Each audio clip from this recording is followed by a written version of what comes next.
మా బిడ్డకి అదృష్టం బీభత్సంగా ఉంది. మా చెల్లె కోసం షూ తీసుకుందామని అనుకున్నాం గానీ, ఇక మా బిడ్డకే తీసేసుకున్నాము. అక్కడ మా చెల్లెకి నచ్చలేదు. మా పాప కాళ్ళకు ఉన్నాయి కదా ఆల్రెడీ, అవే తీసుకున్నాం. 150 200 ఏదో పడింది. మేము చూసినాం కానీ ఇంకా నచ్చలేదు. అయితే ఈ వీడియోలో విషయం ఏంది అంటే, ఒక సామెత ఉంటుంది కదా, ప్రతి భర్త విజయం వెనుక ఒక భార్య ఉంటుంది అని చెప్పేసి. నేనంట ఇంకొక విషయము నా అనుభవాన్ని బట్టి, నేను చూసిన ఫ్యామిలీస్, నా ఫ్రెండ్స్ సర్కిల్ని బట్టి నేను చెప్తున్నా ఈ మాట. అది నిజమా కాదా అని మీరు కామెంట్స్లో చెప్పండి నాకు. అయితే ప్రతి చెడిపోయిన అత్త వెనకాల ఒక చెడ్డ మామయ్య ఉంటాడు అన్నట్టు.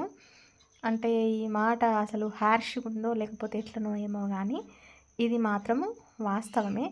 కాకపోతే ఎక్కువగా అత్త కోడళ్ళకి గొడవలైతాయి కాబట్టి కార్నరు అత్తమ్మని చేస్తారు కానీ, ఆమె అట్లా దిగజారిపోవడానికి, ఆమె మనస్తత్వం అట్లా స్థిరపడిపోవడానికి మాత్రము మామయ్యనే కారణమై ఉంటారు. ఇంటికి పునాది ఎంత ముఖ్యమో ఆమె వయసులో ఉన్నప్పుడు, పెళ్ళైనప్పుడు ఆమెకి సరైన ప్రేమ దొరకక, భర్త నుండి రావాల్సిన ఆదరణ రాక, బరువు బాధ్యతలు లేకుండా బలాదురుగా తిరిగే వాళ్ళు, ఫ్యామిలీకి సంబంధించి సరిగ్గా పట్టించుకునే వాళ్ళు ఎవరైతే ఉంటారో, బరువు బాధ్యతలు లేకుండా భార్య మీదనే అన్నీ వదిలేసి, ఒక చేతగాని వాడిలాగా ఉండి, ఏదో చేస్తున్నామా అంటే చేస్తున్నామా, తింటున్నామా అంటే తింటున్నామా, ఆ స్థాయిలో ఉన్న వాళ్ళకి బర్డెన్ అంతా వాళ్ళ మీద పడుతుంది. అండ్ ఒక అత్తమ్మ అంటదట కోడల్ని, నువ్వెందుకు వానితోని కూర్చుంటున్నావు, వాని పక్కకు కూర్చొని నువ్వు మాట్లాడు అవసరమా, వాని పక్కకు కూర్చొని ముచ్చట్లు పెట్టుడు అవసరమా అంటదట కోడల్ని. అసలు ఎట్లుంటారు అని అంటే, వాళ్ళకు జీవితంలో ప్రేమ దొరకకపోయేసరికి, వాళ్ళ భర్తలు వాళ్ళని ప్రేమించకపోయేసరికి అన్నీ మేమే అని చెప్పి నెత్తి మీద వేసుకొని చేసుకుంటారు. అంటే భర్తలను తిట్టి సరిగ్గా చేసుకోలేక, అట్లా చేసుకోలేక పద్ధతులు అది ఇది అని పాతకాలంలో అన్నీ అనుభవించి ఇంకా ఈ కాలం మారే కొద్దీ, అరే మేము అట్లున్నాం కదా, మేము అన్నీ భరించిన, నా భర్త అట్లాంటోడైనా నేను భరించిన కానీ ఇది ప్రేమగా ఉంటుంది మాట్లాడుకునేసరికి వాళ్ళు ఓర్చుకోలేరన్నమాట.